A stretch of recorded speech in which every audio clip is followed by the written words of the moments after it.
Cannabis Connection in the house. 420 boys. For the Extreme Retro Review for ECW, January 9th, 1997. 52 minutes, 36 seconds for those who have the coveted, illustrious, and highly elusive Tape Trader edition for the show. For Extreme Retro Review number 245. For those watching along on the WWE Network, my partner in crime is going to give you his thoughts and views as well as the time from that streaming service. It would be my honor and my pleasure to let everyone know that this seems odd because the last week's was dated January 2nd and this one's dated January 7th, a mere 5 days later. But the January 7th, 1997 edition of Hardcore TV, was 44 minutes and 7 seconds. It is hard for me to fairly rate this show because as soon as it started off with a stomach churning moment, and like there was just a terrible, like you ever just throw up and shit, like you just been like real fucked up, either you drank too much or like you had stomach virus or something, you just couldn't stop Earl and shit. Or the and then like once you finally do stop Earl and shit, you know, you eat your little crackers and shit, and you drink some ginger ale and shit, try to feel better, but you still taste the throw up in the back of your mouth and shit, and you just can't get rid of it for like the rest of the day and shit. That's how it was seeing Terry Funk on my TV yet again after I had finally started being able to sleep again at night after having to endure this just most repulsive, like he's just like a living wart and shit. You ever seen a person with a big ass wart on their motherfucking face or something? He's just like a human wart. And he's back. Desperado by the Eagles opens up this edition of Hardcore TV. Fuck my life. With a Terry Funk vignette. On November 16th, 1996, the living legend, Mr. November, Terry Funk, returned to the ECW arena, truly making it a November to remember. Take a shot. Yeah, take a spin on the motherfucking pistol when you're playing Russian roulette. Despite multiple injuries suffered over his 32-year career, he and Tommy Dreamer teamed up to take on the franchise Shane Douglas and the undead bulldozer Brian Lee, who's younger, stronger, bigger, yet Terry Funk never backed down. He kept coming and coming. Brian Lee had him for the picking, but Putz stuck Lee with the video camera 20 years after losing the Niggas with Attitudes World Heavyweight title.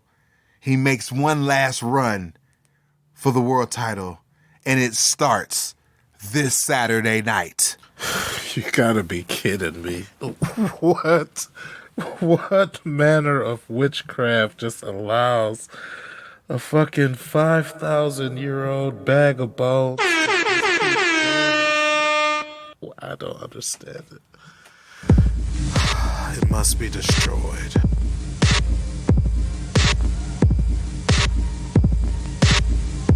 So we start off with the theme, but it gets cut off immediately by the fucking Blue World Order. Yeah. It's long and awful.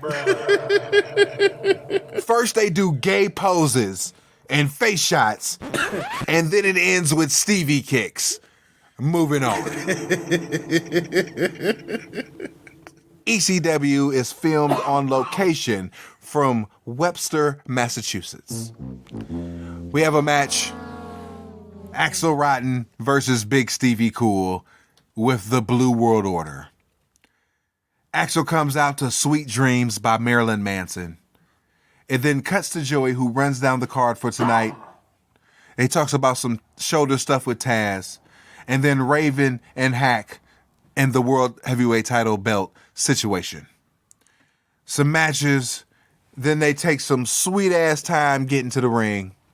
It goes into a commercial break, and it shows the BWO, the ECW Not For Everyone t-shirt spot, a catalog shield, a House of Hardcore shield, and on the Hardcore Hotline this week, we have a report from Japan about RVD and Sabu. Pitbull number 2 swears revenge against the franchise. Ahmed Johnson gets into a street fight with one of the gangsters, plus ongoing pay-per-view negotiations. We then go to a Raven t-shirt spot, moving on. Extreme Warfare Volume 2 is sold from ECW Home Video, recounted by us, Extreme Retro Review number 243. You're welcome. Moving on. We have a Sandman t-shirt spot, a Hardcore Cafe ECW t-shirt spot, a Taz, a ECFNW, and another BWO t-shirt spot. Moving on. Joined in progress, Axel Rotten and Big Stevie Cool. Fan cam 2-shot cut-ins. Jumpstart heat. Shine comeback. Big Stevie Cool then fucks Axel's face on the turnbuckle. Yeah, that was a little gay. Axel cut off. Stevie nuts him, then pins him while humping him missionary style. Another cut off. Axel face fucks Stevie. Dominator gets 2, but a second attempt gets countered into a Stevie kick for the win. I gave it 2 stars, but I'm taking it all back because that shit was gay as fuck. HW take. Yeah, this match had a lot of gay. It would have been better without the gay shit. The BWO celebrates. Nova shakes his ass continuously. He ain't Hollywood, but he is the booty man. Terrible. That should be his name. That was terrible. Joey puts over that they might be taking over. Fuck you.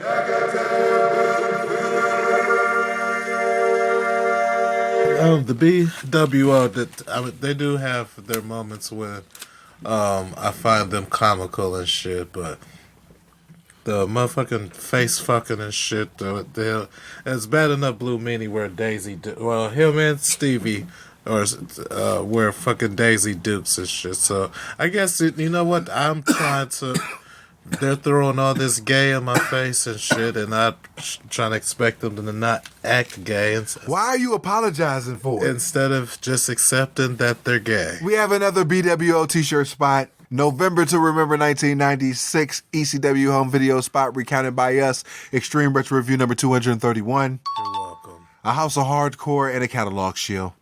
Moving on. ECW Home Video is shilling Hardcore Heaven 1996. Recounted by us. Extreme Retro Review number 203. Back with Joey at the Nest, speculating on Taz's injury to his shoulder, recapping and bringing folks up to speed. He refused to fight in the Battle Royale, and also he refused to fight in Webster, Massachusetts.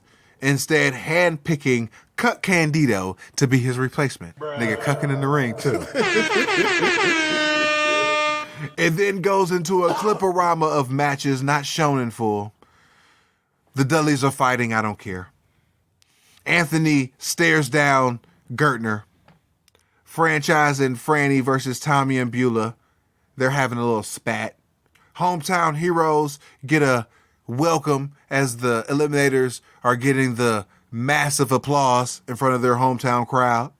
They face Bubba Ray Dudley and Spike. Extended clippage of high spots. Spike takes the total elimination for the win. I gave it 1 star. HW take. Yeah. Oh shit, yeah, no, that's the one where fucking Spike almost lost his head and shit. Overall thoughts of the match, I love the fucking total elimination and shit.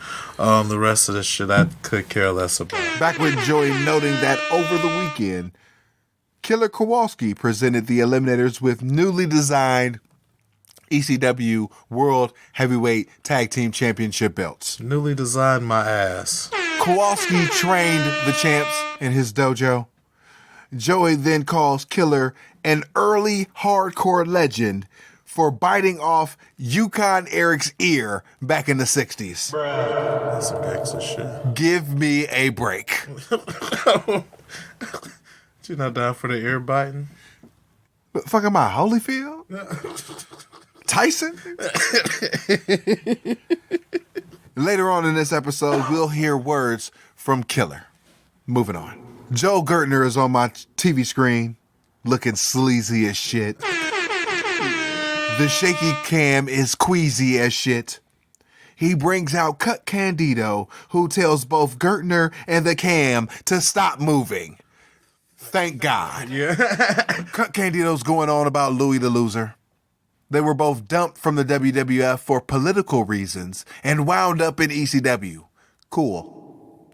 But you sit over there and I'll be over here because he's annoying as shit. Always talking and doing the click sign. It drives Cut Candido up the wall and he knows it. Because Louis the Loser is doing it on purpose. Now he comes to ECW, teams with Mikey, and loses, tarnishing his undefeated record.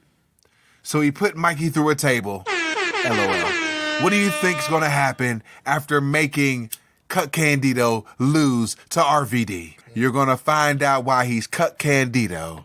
No gimmicks needed. HW, your take on the promo.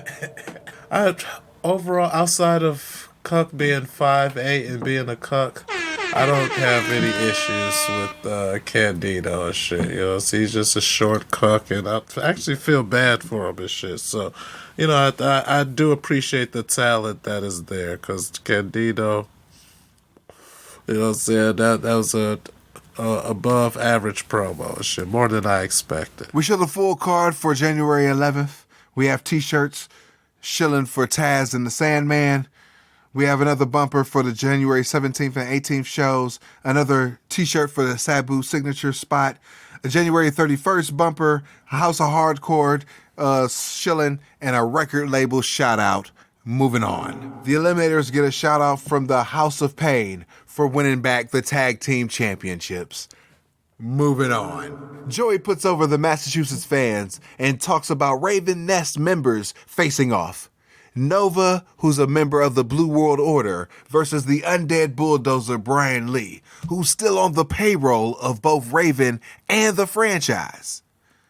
From 2 weeks ago, from the Battle Royale, the Blue World Order enter the ring. Sandman and Sabu are down. Devon gets eliminated. Brian Lee comes in, knocks out the other two geeks of the Blue World Order, and then Stevie Richards gets put out of the Battle Royale. These niggas are geeks for life. Joey then details the future of Raven's Nest. He spouts off a series of scenarios and questions. I'm over here like, dude, it's Nova. So, Brian Lee is a terrible team player, and he won't just get along with motherfucking BWO, especially after Stevie issued the motherfucking olive branch and shit. That shit kind of, I was rooting for the BWO to whoop his ass and shit after that, but you know what I'm saying? I understand why they didn't, but I was still rooting for him and shit. We got Nova versus the Undead Bulldozer Brian Lee. The first appearance of Judge Jeff Jones. And I must note that the ring announcer was pretty good. Stevie cuts a promo referencing the Battle Royal. Lee was the better man that night, but I don't care. I don't take this shit serious. These niggas are geeks for life. 3 versus 1 handicap match. I'm still putting my money on the Undead Bulldozer. I said, what are you going to do when the Undead Bulldozer drops the primetime slam on you? They offer Brian Lee an invite to join the BWO. All 3 of these geeks get beat up. Primetime slam in 29 seconds. LOL, I gave this 5 stars. I don't get why he didn't just go ahead and be down with the squad. He's already in the family and shit. After the win, he shoved the referee. I bumped it up to a 6. So on this edition, if you had the coveted, elusive, and highly illustrious tape trader edition of Hardcore TV, you saw a commercial. Columbia House is selling on VHS MASH for $4.95 a tape. How many episodes is on the tape? I don't know, but it had to be like 50 tapes. Oh, shit. 6-hour tape, 18 episodes at least a tape, incalculable. Fuck that shit. Back with Joey at the Nest recapping Brian Lee and Nova and buries Hulk Hogan suddenly. He throws it to Killer Kowalski for some comments, but he gets choked out by the Undead Bulldozer, who is now the legend-killing Undead Bulldozer, primetime Brian Lee. Joey then screams for him to get some help and to stop. HW take. Man, what the fuck was up with that that camera angle? Only thing I could think of was that it was just weird how, like, you saw Kowalski's face and then, like, Brian Lee's fingers around his neck and shit. So I'm guessing that they were scared to hurt him and shit, so they didn't want to show up where he looked like he was just giving this nigga a neck rub and shit. And had this weird ass camera angle and shit. That's all I could think about it. House of Pain plays their lead single, The Have-Nots, promoting their second album, Rise Again. It's the entire video. And why wasn't this song the Eliminators theme? Moving on. Extreme Warfare Volume 2, ECW home video spot recounted by us, Extreme Retro Review number 243. You're welcome. November to Remember 1996 is recounted by us, and Extreme Retro Review number 231. You're welcome for that too. ECW home video selling that shit too. They have Taz, Hack, and Sabu signature t-shirt spots. Moving on. We have an Eliminators promo. They're pissed because Brian Lee beat down Killer Kowalski. Is that what you call a beat down these days? Nigga neck rubbed him down to his coffin. Yeah. He massaged him to sleep and shit. You want to send a message? Well, it's intercepted by the Eliminators.